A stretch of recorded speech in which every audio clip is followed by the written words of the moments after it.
Good morning, everyone. I am here with a pretty cool book. It's called The Whole Story, H-O-L-E, of the Donut. And the reason why I'm reading this book is because this morning, someone very special to me and my family shot me a text and said, "Hey, do you want a donut from the new donut shop?" And I was like, well, yeah, I can't say no to that. So she stopped by my work and she brought me a pumpkin donut, and it was so good.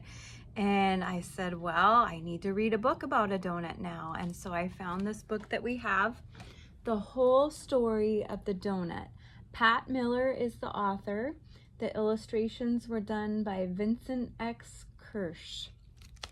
Here we go. Look at all these different kinds of donuts. I think the one that I had today was the best one. Few remember the master mariner, Hanson Crockett Gregory, though he was bold and brave and bright. But the pastry he invented more than 166 years ago is eaten daily by donut lovers everywhere. This is his story. In 1844, Hanson Gregory was just 13 when he went to sea. He left the family farm to become cabin boy on the schooner Isaac Acorn out of Rockport, Maine. Hanson quickly rose to cook's assistant. Then he was put to work high in the rigging. He ran up the ratlines barefoot, as high as 8 stories, to furl or release the sails. He could steer a ship over trackless waves by sun and stars. And there he is up there with a cat. I don't know if that's true or not. By 19, Hanson was captain of the cargo schooner Hardscrabble, tall with canvas stretched to the wind. In a few more years, Captain Gregory raced his cargo from Maine to California as commander of a clipper, the fastest ship on any ocean. And there's the cat again. On one voyage, he risked ship and crew to rescue 7 Spanish sailors from certain death in a frigid sea.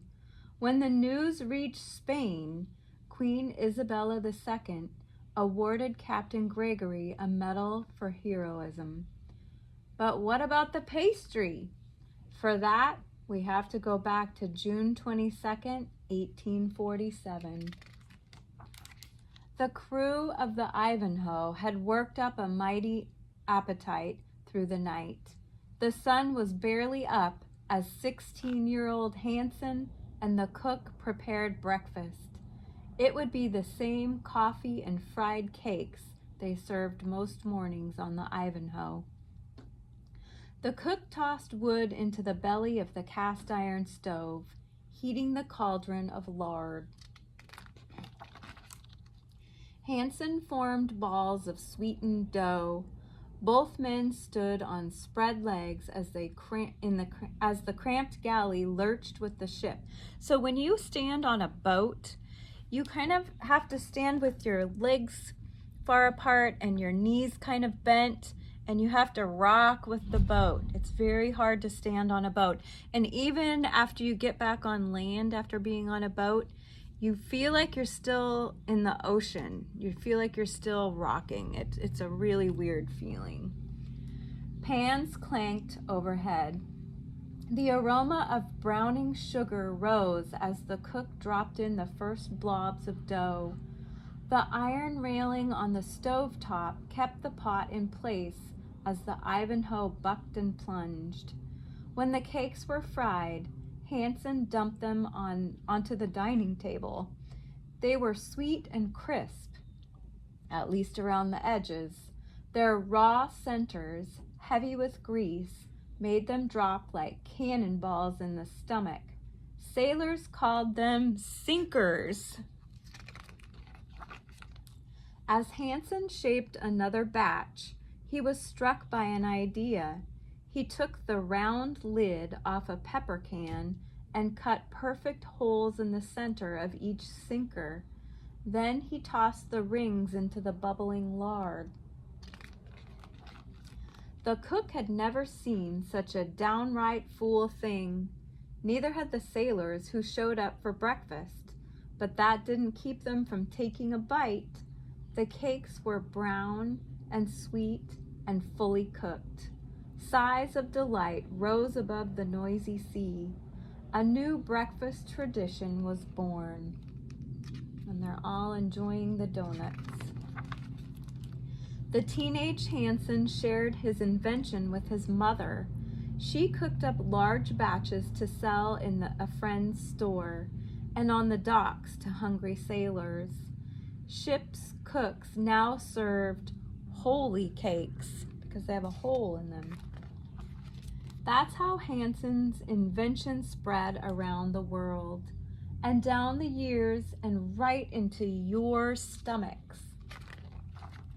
But sailors like their stories bold, not satisfied with the pastry's humble origin.